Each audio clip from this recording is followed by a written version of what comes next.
Hey, Kat here again. Are you ready for the next part of my story? If you haven't seen the first two parts, then what are you doing? Go and watch them right now. But if you have seen them, do you remember what happened to me? I'm a tomboy, a fact which my mom hates. Then her fiancé Max moved in with his girly daughter Taylor, and Mom clearly favored her over me. If this wasn't enough to deal with, I was then in an embarrassing situation at the mall while trying to be girly to impress this cute guy called Garrett who's into girly girls.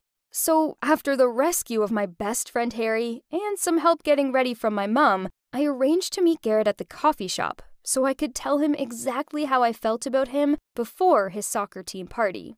As I walked up the street to meet Garrett, I felt so happy.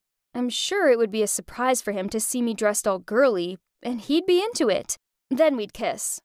Wow, that sounds great. I was the first one there, so I grabbed a hot chocolate and waited. Geez, that 5-minute wait felt like 5 years. Then he strolled through the door looking so casual but cute.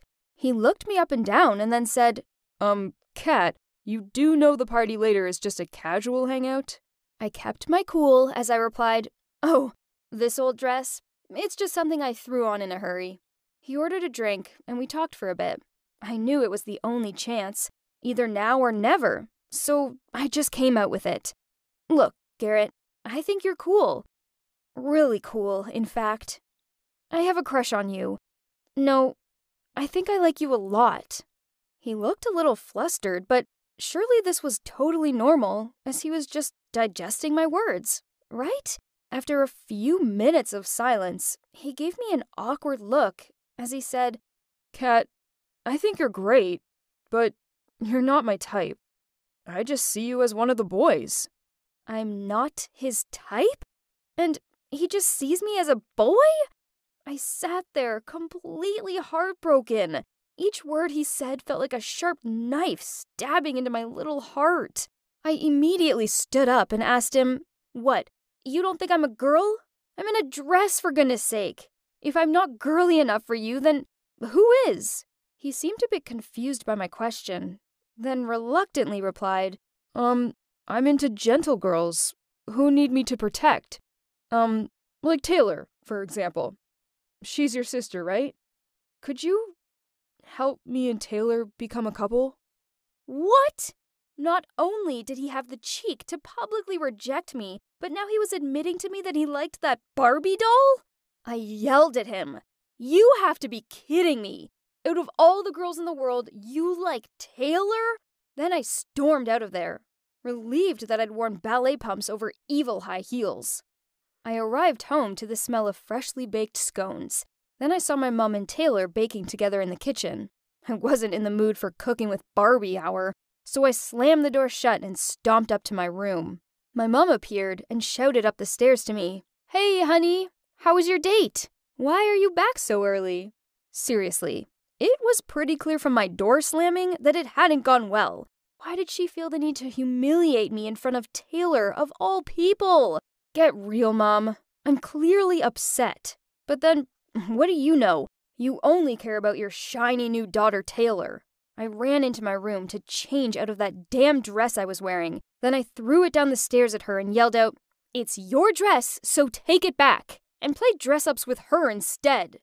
My mom looked hurt, and at first, I felt a little bad. But then she shouted back, Why can't you just act like a normal girl and grow up? If you stopped being so selfish and made an effort with your appearance, your date might have gone better. Then Taylor continued, Don't be too much for Mom. She means well.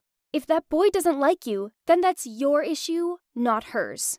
What the hell? How dare this nobody blame me? And why was she calling my mom Mom? I didn't call Max Dad. Ugh, she was the worst person in the world. I hated her. I wanted her to go back to Barbie Land and never come back. I stormed out of the house and took the bus to my dad's house. I tried to hold back my emotions so that I wouldn't burst into tears, but honestly, I had nothing. Garrett had brutally rejected me in favor of Taylor. I was still in a mood with Harry, and Mom had made it clear I was an embarrassment to her. The worst part was Harry had been right. I had lost myself. I was not myself anymore.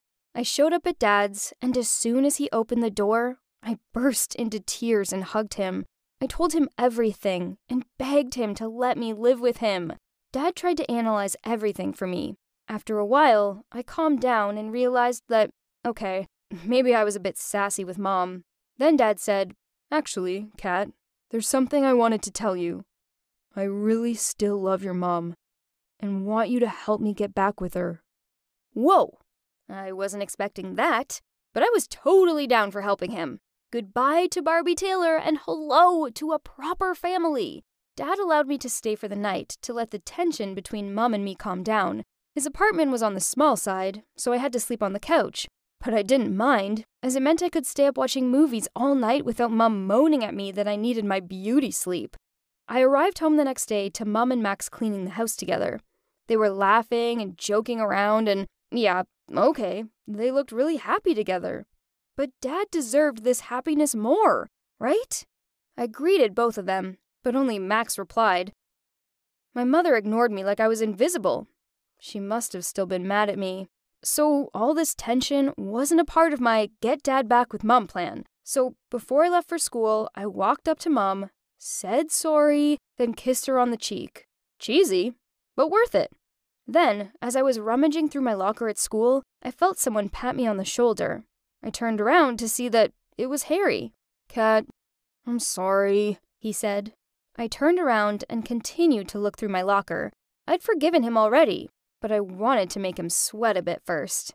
"Come on, Kat. I won't be able to study if I know you're mad at me, and my grades will suffer."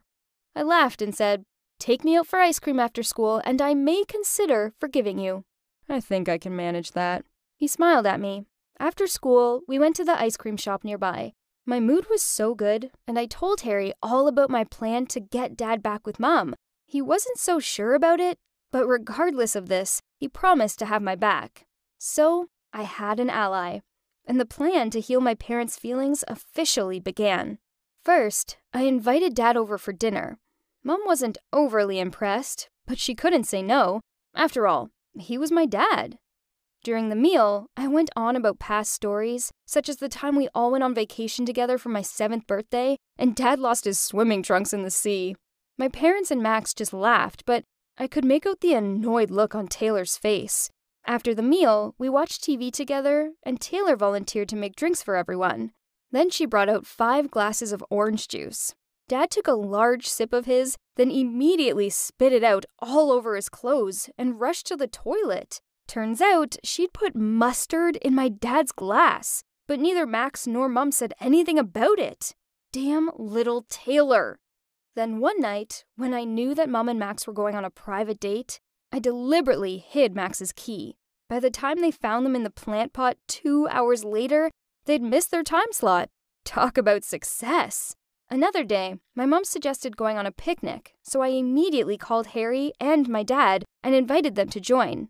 Then, while we were in the park waiting for Harry to show up, I saw Garrett walking over, hand in hand, with Taylor. Talk about awkward. Garrett couldn't even meet my eye, and I just wanted the ground to swallow me up. Mom asked them how long they'd been together. She said 2 weeks, so I did the math. OMG. That meant they got together on the day I confessed my feelings towards him. Whatever. I was so over Garrett. Although I have to admit, I was relieved when I saw Harry walking over with a basket full of my favorite foods. Taylor kept asking Garrett to feed her.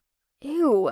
It was so awkward. When Harry saw me staring at the couple with bullet-like eyes, he so quickly passed me a slice of chocolate cake. A while later, I asked Harry to help me take some photos. Then I quickly dragged Dad and Mom to take family pictures. I could see Dad was enjoying standing next to her, and I heard him tell her that she looked beautiful. Good one, Dad. Only Taylor wasn't having any of it. She immediately led Max over and pushed me out of the way so he could stand next to Mom. I stood next to Taylor, and before Harry counted to 3, I flipped Taylor's hair and deliberately stood over her. She glared at me. But I'm on top of the world, sucker! Anyway, I felt so good after that picnic, and I even thought that the day when Dad returned home would be soon. But a few days later during dinner, Mom and Max went on about what starters they wanted at their wedding. What? She still wanted to marry Max? So, what about my dad? I immediately showed my annoyance, skipped my half-eaten meal, and stormed up to my room. I sat in my room, looked back at the picnic photos, and thought about my next plan. Then, I heard a knock on the door. It was Max. "Kat, I have something important to tell you," he said with a sad voice. Uh-oh, this couldn't be good. Could it?